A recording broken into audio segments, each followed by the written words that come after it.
Yo, what's up? It's your boy Karceno saying, boy, that Jeezy something else. Boy, he's slick when it comes to these women. Boy, that man is slick with it. Yeah, he left his other baby mama split, went with Jeannie Mai, Jeannie Mai, or whatever she want to call herself. An old snowman said, I need to tell my story. It's about my mental health, and I got to get right. Oh yeah, he don't talk like that no more. That raspy voice is gone. Now he's Jay Jenkins. Well, what I was going through with myself. This dude is now telling the judge he needs to see his child. He's being prohibited from seeing his child. That's what he's trying to say now. That Jenny has been messing with keeping him away from his child. So now, with that being in place, Jeannie Mai has said, okay, because she's contested the divorce. And a lot of y'all don't know what the contest of the divorce means. Means that she ain't saying, like, okay, let's save the marriage. She was hoping to do that, but she realizes also, I think it's irretrievable, the marriage. Now, because I feel it's irretrievable, I want to just challenge his reasons for the divorce and what he wants, since he wants to exercise the clause for what is that? Sorry about that. Somebody was coming like they was coming to my house. But he wanted to exercise the prenuptial agreement that they signed. They signed, she signed it and everything. So she's not contesting the prenup. That's not what she's doing. She's saying, okay, let's do the prenup. But don't forget Section 8 of the prenup. I'm going to exercise that in the divorce. Do not forget, in Section 8 deals with infidelity. So right now, them with the kids, as far as balancing act of who gets what with visitation is what he's trying to go and get the judge and saying it shouldn't be this hard to see my child. And what he wants to do is get the child really with his side of the family. And that has been rough, dealing with her side of the family and his side of the family. You all know how that plays out in a court. So now everything is turned into a circus. And now that the circus is in town, everybody's celebrating. But Jeannie ain't going down without a fight. Her lawyer is saying we're going to exercise this in Section 8 clause, which is infidelity. You see, a lot of marriages have this clause in their contracts when they go into relationship. If there's an affair anywhere in the relationship, they would have to pay X amount of dollars for the affair if that affair is proven. These are called financial agreements. More than a prenuptial agreement, it's a financial agreement saying every year we stay married, you receive this amount of money. Mostly rich people do this to keep their wives tempted from trying to take all of their money and rip them off, feeling like there's nothing in it for them. So they sign what they call a financial agreement, more than a prenup. They have an agreement that they get paid X amount of dollars per year for marriage. The longer you stay married,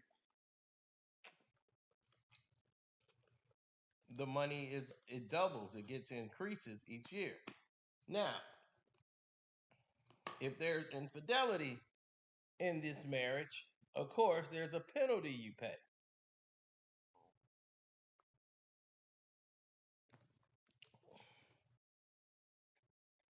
Now, many people don't know of this clause. They don't know of these situations. They don't know about these causes and effects that transpire every time you see um, these weird situations that go down, you know. So it's understandable.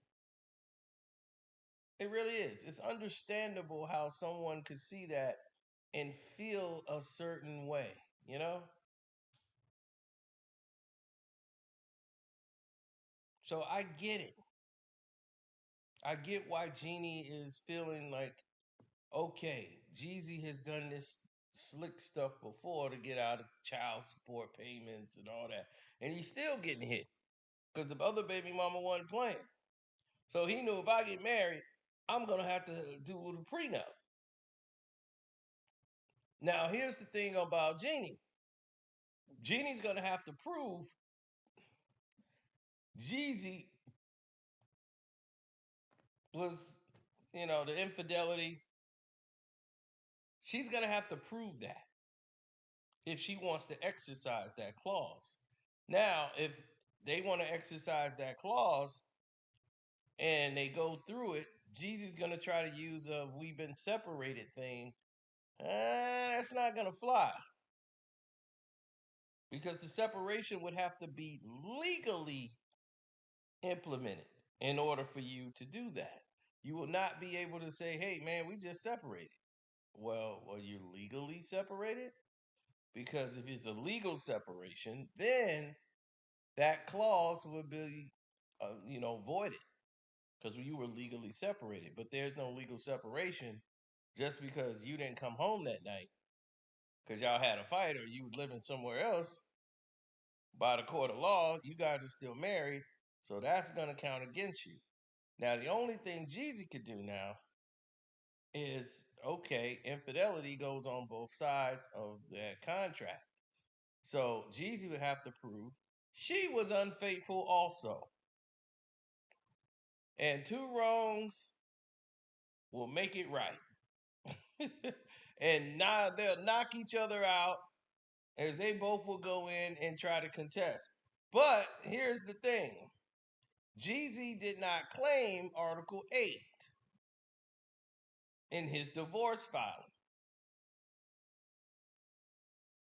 He just put irreconcilable differences, you know, there's no chance of getting back together.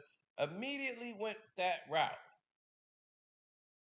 He did not exercise, you know, what they say, Section 8 of the contract or the divorce paperwork. He did not exercise that. She did when she filed a protest to his divorce filing. Her contest of that, she was saying if he wants to exercise the prenup, then we will exercise the Section 8 article.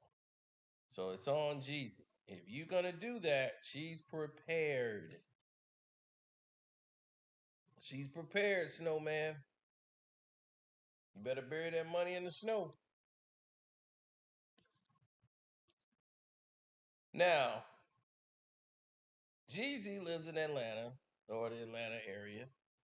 And it's weird that the Atlanta area media is starting to put out and promote a lot of Jeannie Mai hate content, saying Jeannie Mai says this about black men. Jeannie Mai said that Asians need to get more security for black men. They're making this a video and putting it out, and it was a lie. If you watch the video, because I was like, man, I'm going to make a video on that. If she said something like that, that's crazy. And she didn't. She's just saying.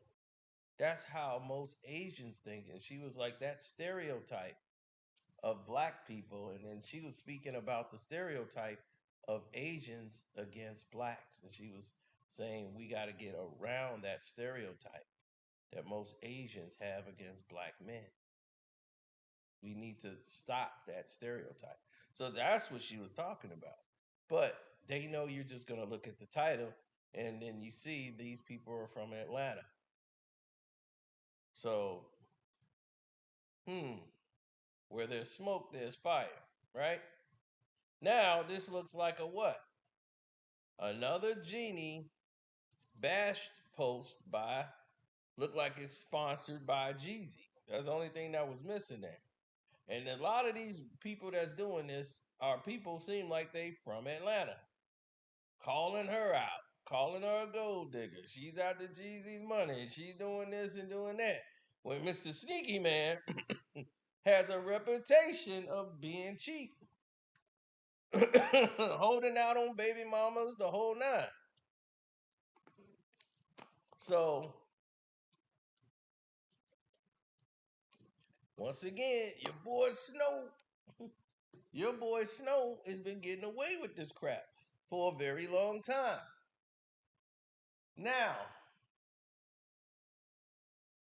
that the situation has escalated to a stage 5, everything else seemed to be okay. They're going to do everything legal. I've seen a lot of high-priced divorces. I've seen the reason why Floyd did not get married. He had bought a ring for Miss Jackson, but he was never going to marry her. Floyd was scared of marriage.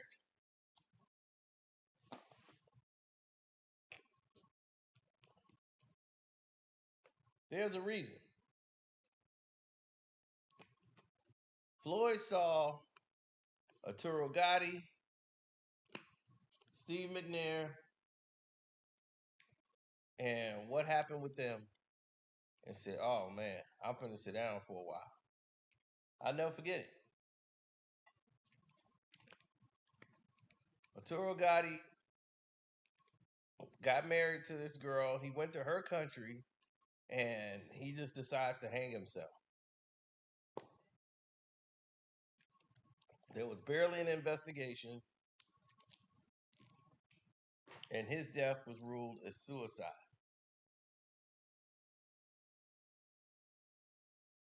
Steve McNair, mistress, decided to take his life and her life.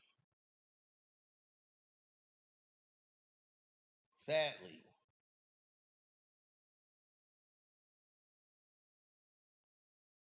as you know, it was just sad. And she laid on his lap as she took her life. As he was sleeping, she decided to shoot him and then take her own life and put her head in his lap because she didn't want him to leave her.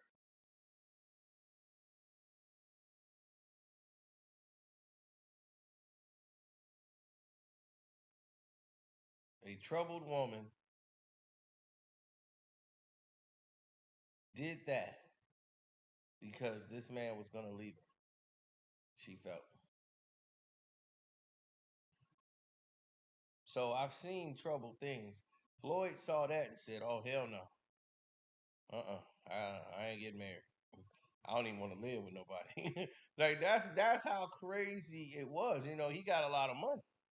And he's even though he trusts the people he got around, and he's like, I don't want him living with me. I ain't getting shot in my chest. So that's how that's how he was freaked out by it. But marriage was something that freaked him out even worse. You know, from what he went through with his baby mother, rest in peace, Josie, that was a very like learnable situation for people. Like people needed to learn that these situations are out there, these situations are real. And when you have millions of dollars and you can change their life, people change just to get around you. They change their personality to try to get to know you. They want to be in your circle so bad because they feel this is it. This is what I need. I need this in my life. So if they have that going for them, what is there to stop them from doing anything other than? What is going to stop them? Jeezy got a baby mother. She had to fight just to get him to get more money. And she's like a superficial woman, but that's what he chose. You chose this life. You chose that superficial woman. You knew she was superficial when you met her. Now you got all these other kids just gonna keep expecting things from daddy. And now that he knows the rap side ain't working, his book ain't really take off like that off the shelves. He's getting into investments, but the money ain't coming in like it used to. And Jeannie thing kind of, she wasn't working for a while. Now she got this little project kicking off. And the only thing that was interesting was y'all as a brand. Now you're trying to build your own brand on your own by playing yourself as a victim. And unfortunately, for black men, playing the victim card don't work for you. So now he wants to play off mental health. I was abused. Everything is coming up now. It's the Let's Feel Sorry for Jeezy tour. But the court of law, that's going to be a whole nother monster. You're going to get the best divorce lawyer there is, and he's going to tell you, okay. But we got to make sure all our ducks is in a row and everything is clean, because if she's going to exercise Section in Article 8, believe me, she has a lawyer. That's why they were promoting and pushing the lies about her and Mario Lopez having an affair. And Mario Lopez is a friend of theirs and definitely not having an affair with Jeannie Mai. Because if she was, I would have told you they were. I could have easily found that out. That would be very easy to spot. Now it's saying, oh, she went over there. She only hangs out with gay people. Okay, let me tell you that. She hangs out with women and gay men. Okay, the people she was hanging with when she went to the fashion tour were they're out the closet gay men. Okay, they're in the world of fashion, so it's not surprising. She was not out there cheating on Jeezy or with another man. So a lot of people make these claims and roll with it because they like to blame women for everything.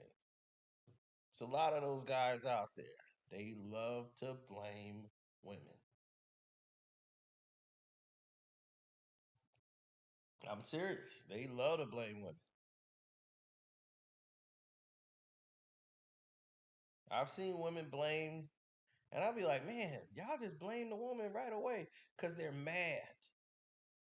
Black men are mad because they're mad at black women because they seen black women try to come after them in the most negative way possible. And it's unfair. So we'll see it on television and we see these superficial, spoiled black women going after these men and going after their money and doing all this. So black men see all that.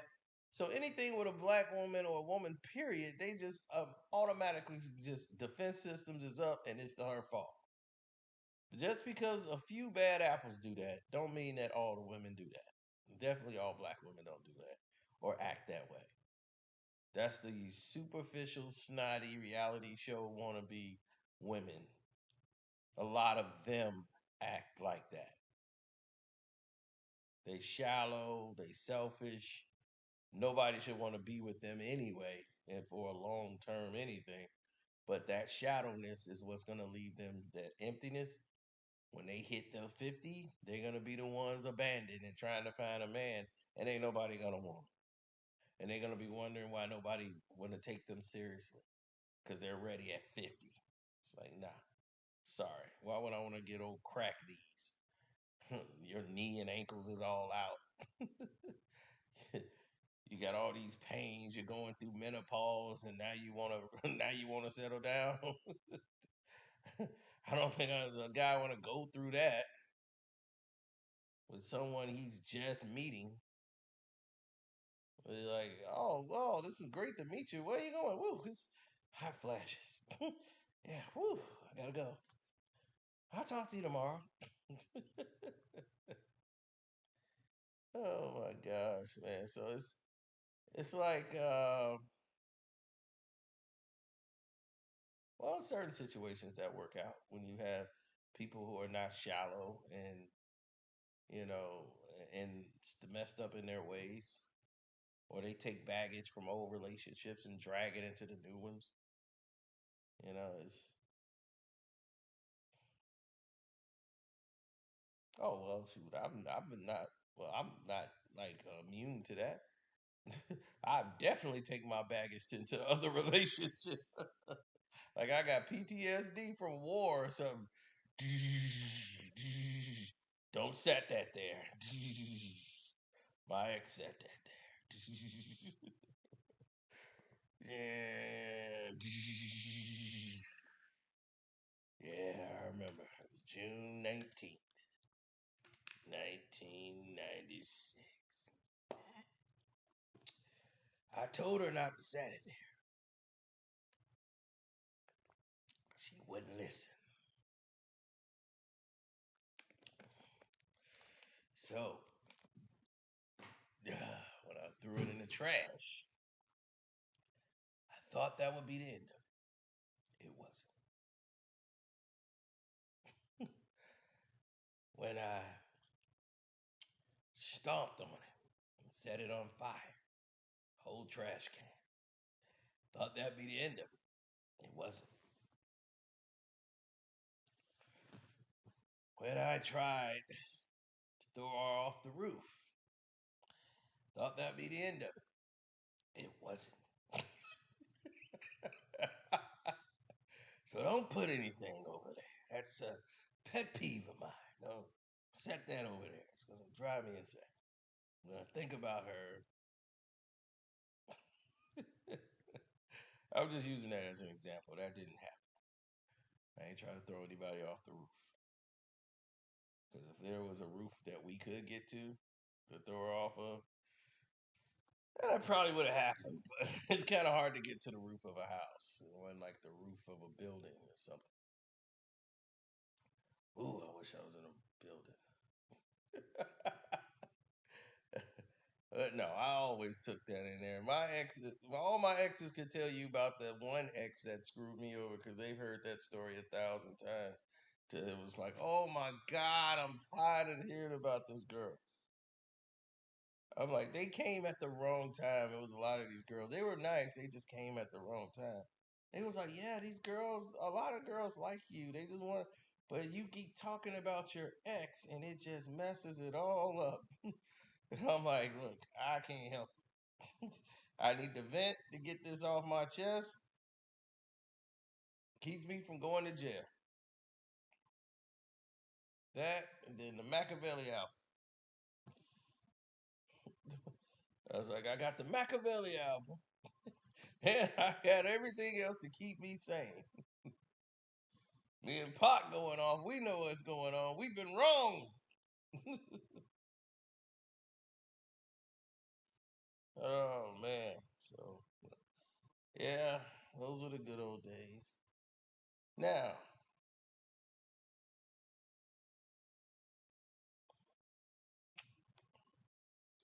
how was society back in those days? Well, when it comes to divorce, society was a little bit more lenient. They've added new things to divorces now. They have these prenups that are like ironclads. Now, if you have an ironclad prenup, that means it is impenetrable. There is no way to get around that. It is locked in by signature, by it is bonded. You sign, there's no way to contest it. There's no wiggle room.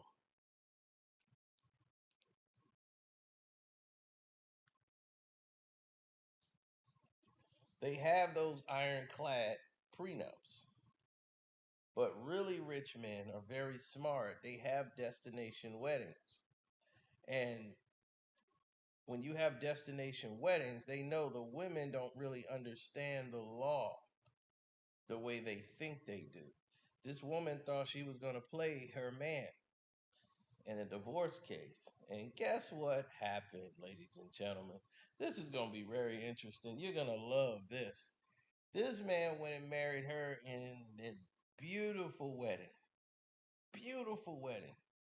On another island. It was beautiful. They flew people out. He's got all these millions of dollars. So they get married, right? She thinks she's gonna get all this money from him in a divorce. She thinks she got him, and about a good 8 months into the marriage, she's stressed, she's depressed and don't know why. She wants to take a break. So he's like, okay, fine, take your break, take the car, and go stay at the summer villa, whatever. So she was on a villa, relaxed, and she was just talking to a divorce lawyer the whole time. So as she's out there, and she's like, okay, let's try to go to therapy to work on the marriage. The divorce lawyer is telling her what to do. Like, well, don't you haven't been married a year. It's gonna look like a money grab. You got to look like you're trying to work on saving the marriage. The guy is confused as to what the hell is going on. So naturally, this looks crazy to him. So to save the marriage, what do? They go ahead and decided, in their infinite wisdom, to go to a therapist, and he had the husband paying all this money for marriage counseling. And the counselor told him, he says, I'm having a hard time having consistency with what's really troubling you. So he said, well, I can subscribe you some medication for your depression. He's legally could do that. So I don't want to take any pills. So he says, that's interesting. She's depressed. She doesn't know why. She wants to not be depressed anymore. And she doesn't even want to commit to the exercises of marriage and everything else. And the husband saying, I don't know what's going on.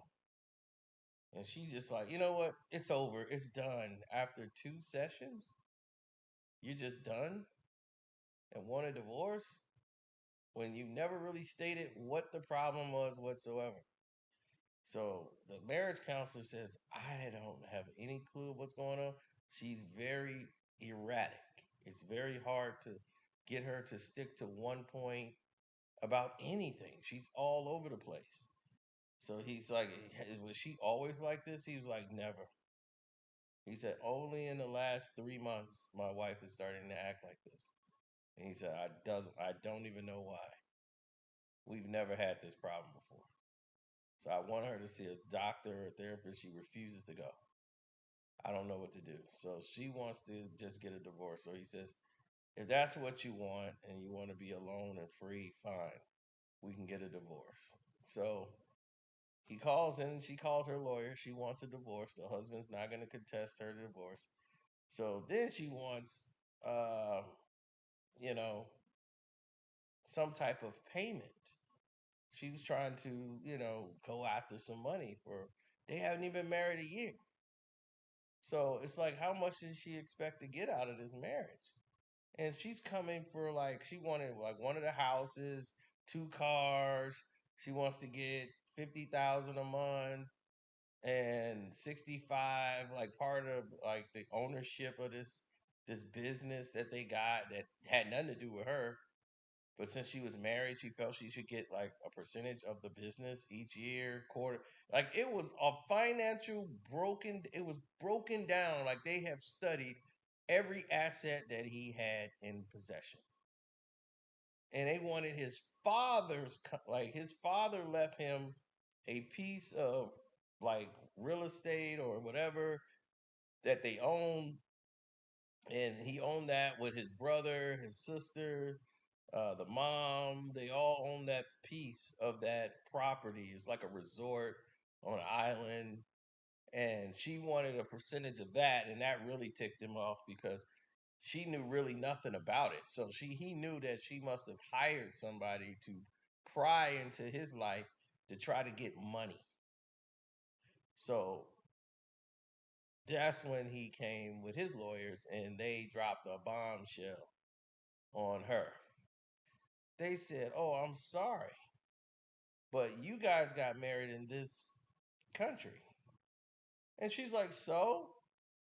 He said, "Well, you're under their law. You're married under their law because the wedding was there. You guys were married there.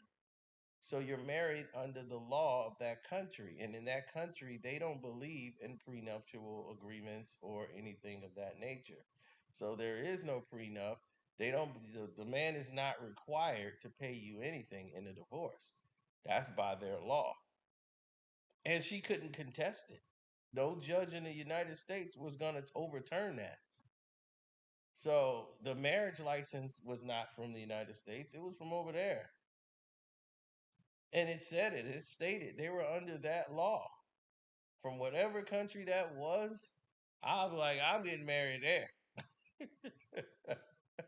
Even though they were Americans and she tried to fight it, she ended up with zero.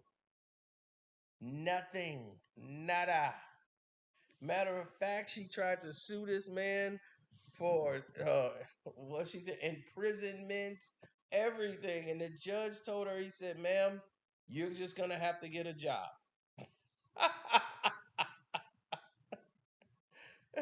You're gonna have to get a job because you never mentioned that to the counselor, anyone about any imprisonment. Now that the divorce thing didn't go your way, you're not gonna get any money.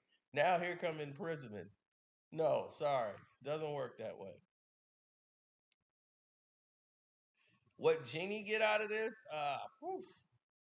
Who knows, man? It's a brave world out there. But yes, they have been running a smear campaign to try to make it look like Jeannie Mai, and I will believe, in my personal opinion, Jeezy has got people behind this in the media and using them to drag her on social media because it's like low rent media too. This ain't like the upper media. They just using low rent internet media to make it look like she's no good and she's the gold digger and wanting all Jeezy's money. Jeezy want it like that. So if it ever go to court, he wants the narrative to be she's a gold digger, she's did all this, she was the one messing around with people. Jeezy wants a divorce. He found out. He's promoting those stories, in my opinion. Because and they go to court, this is already out there.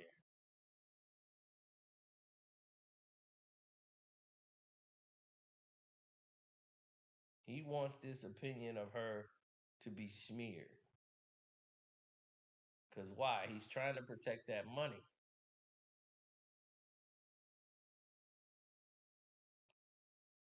So that's it. Now go to the Patreon. We're gonna learn a little more about that as we got a lot of Patreon exclusives on there. We got something that's shaking the world up right now about marriages, like the story you just heard. Oh, it's a lot more than that around the corner, buddy. You better believe that. So definitely stay tuned.